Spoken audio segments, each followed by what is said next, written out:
이 미성년 자녀를 누가 유산을 상속받을 자격이 있는지 아픈 손가락을 치유하고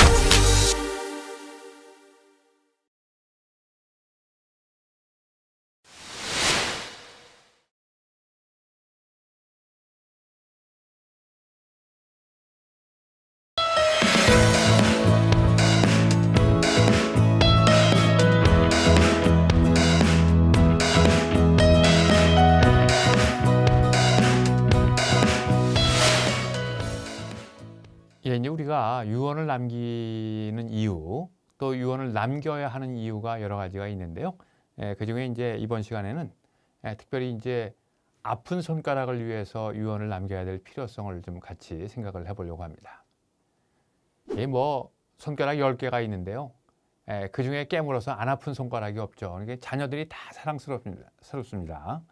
그런데 이제 특별히 2자녀, 3자녀가 있는데 그 중에 한 자녀가 특별히 더 내 사랑을 필요로 하고 내가 없어진다고 하면 어려움을 겪을 그런 가능성이 있는 그런 자녀들이 있거나 또 경우에 따라서는 이제 배우자가 내가 없는 경우에 굉장히 어려움을 겪을 가능성이 있는 그런 상황에서 우리는 이제 유언을 남겨야 된다 하는 생각을 하게 됩니다.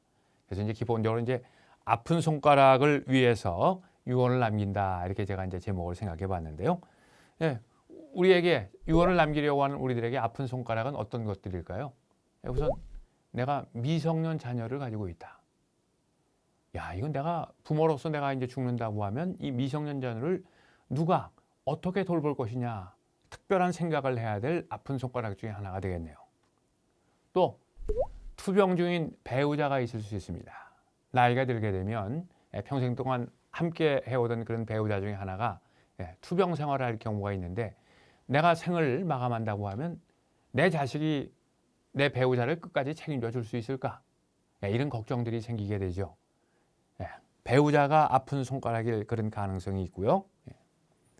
그 다음에 자녀들이 다 출가했는데 그 중에 한 자녀가 사업 실패로 경제적인 어려움을 겪고 있습니다. 이것도 아픈 손가락이다 이렇게 볼 수 있겠네요. 이런 자녀도 있죠. 이 자녀는 이게 관리를 못합니다.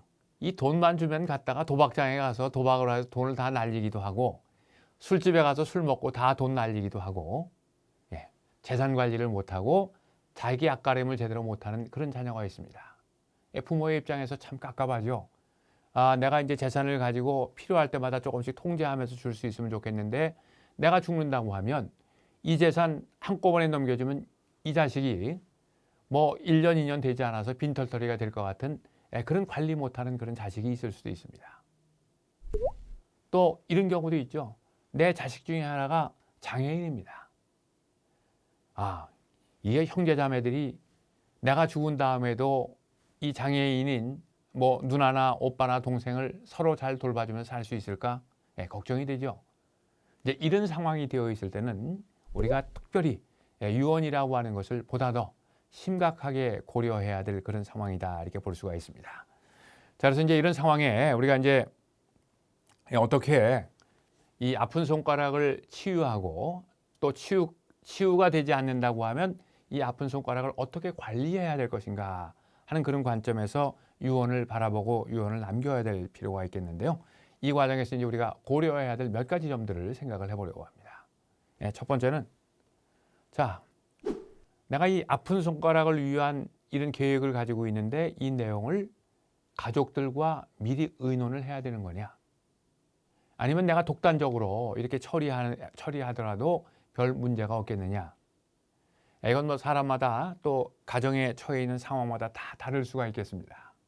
그러나 적어도 이러한 어려운 상황 속에 있는 상속인 중에 하나나 둘을 고려해야 되는 그런 상황이라고 하면 가족들과 미리 의논하는 것이 필요한 것인가 하는 부분들을 생각해 볼 필요가 있겠고요. 정답은 없습니다. 가족들하고 반드시 의논해야 된다, 의논하지 않아도 된다 이거 아니고요. 상황에 따라서 이런 부분들을 짚고 넘어가야 된다 이렇게 이해하시면 되겠습니다. 두 번째 이제 얼마나 많은 비율을 아픈 손가락에게 남겨줘야 되느냐 하는 것들도 생각을 해야 될 거고요. 그 다음에 남겨야 되는 재산의 모습들이 여러 가지가 있습니다. 부동산을 남겨야 되는 것인지 아니면 현금을 남겨야 되는 것인지 또 경우에 따라서는 뭐 주식을 남겨야 되는 것인지 어떤 종류의 재산을 누구에게 남겨야 줄 것인가 하는 것들도 미리 생각해야 될 그런 방법들이 있습니다. 또 특별히 이 아픈 손가락을 치유할 때는 유언 이외에 다른 방법으로 재산을 남길 수 있는 방법을 효과적으로 활용할 수 있을까 하는 이런 부분들을 생각한다고 하면 아픈 손가락을 치유하는 목적으로 유언을 잘 활용할 수 있겠다 이렇게 생각이 되네요.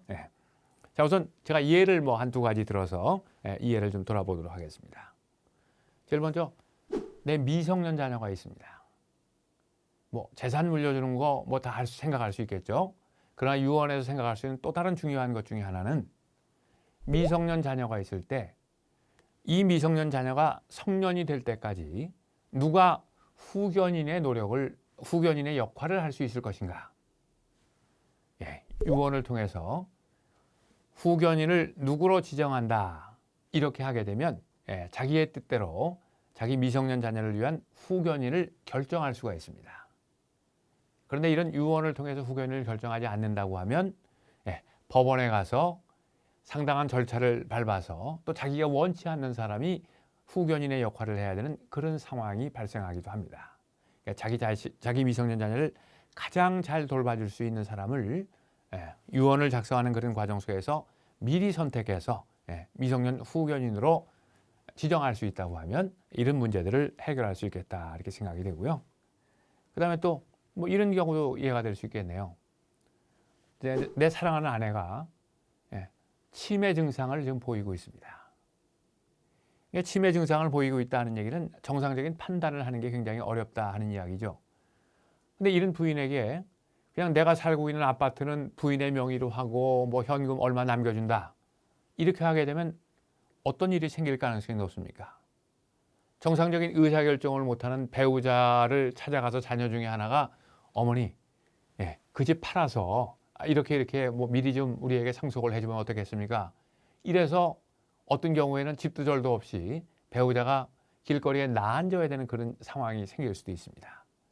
현금 계좌에 가지고 있으면 또 어려움을 겪는 자녀 중에 하나가 잠깐 그 현금 좀 달라고 그래서 현금 뺏어가므로 해서 생활을 여유롭게 못하게 되는 그런 상황이 생길 수도 있겠죠. 이런 문제 어떻게 해결할까요? 우리 뭐 유언 이외의 다른 방법을 적극적으로 고려해야 되는 상황이 이런 상황이 될 수 있을 것 같아요. 뭐 유언 대용 신탁이라고 하는 것 혹은 유언 신탁이라고 하는 것을 이용해서 내가 가지고 있는 재산 중에 일부를 어느 이제 수탁자에게 신탁을 해서 이 신탁으로부터 발생하는 수익을 배우자 누구누구에게 신탁 기간 이제 결정해야죠. 배우자가 죽을 때까지 요 수익을 배우자에게 지급하기로 한다 하는 그런 내용으로 이제 유언 신탁을 하게 된다고 하면 배우자가 죽을 때까지 평생 걱정하지 않고 경제적인 문제 때문에 걱정하지 않고 아주 평온하게 삶을 이제 마감할 수 있는 그런 기회를 유언 대용 신탁이라고 하는 것에서 만들어 줄 수도 있고요. 또 유언을 통해서 이러이러한 내용으로 신탁을 설정하도록 해라 한 내용을 또 유언서에 작성할 수 있다고 하면 유언 신탁으로서 이 배우자의 삶을 끝까지 책임질 수 있는 그런 상황을 만들어갈 수도 있습니다. 또 이런 경우도 있죠. 이게 뭐 돈만 물려주게 되면 도박장에 가고 술집에 가는 자녀 있다 그러면 돈 줄 수 없습니다. 근데 또 큰아들 뭐 형한테 맡겨준다? 이거 웃기는 얘기죠. 부모님 살아계실 때는 자녀들끼리 사이가 좋아서 부모 말대로 뭐 동생도 맡아서 관리해주고 그럴 수 있겠지만 현실 세계에서 형에게 동생의 재산을 맡겨놓고 간다? 10중 8구는 나중에 형 동생 간에 분쟁이 생길 가능성이 있습니다. 이런 경우를 또 우리가 치료할 수 있는 방법 중에 하나는 역시 마찬가지로 신탁이라고 하는 거 활용하는 방법 적극적으로 활용해 볼 수 있습니다. 골칫덩어리 자식에게 물려주는 그런 유산의 몫을 신탁을 만들므로 해서 신탁으로부터 발생할 수 있는 그런 수익을 다 이제 이를테면 매월 일정한 금액을 이 자녀에게 지급하기로 한다. 한꺼번에 많은 돈을 주게 되면 관리가 되지 않을 테니까 이런 신탁의 조건이나 이런 것들을 잘 활용해서 관리 못하는 그런 자녀들을 우리가 아픈 손가락으로 보이는 이런 자녀들의 장래 경제적인 그런 어려움이나 이런 것들도 미리 피할 수 있는 그런 방법을 택할 수도 있습니다.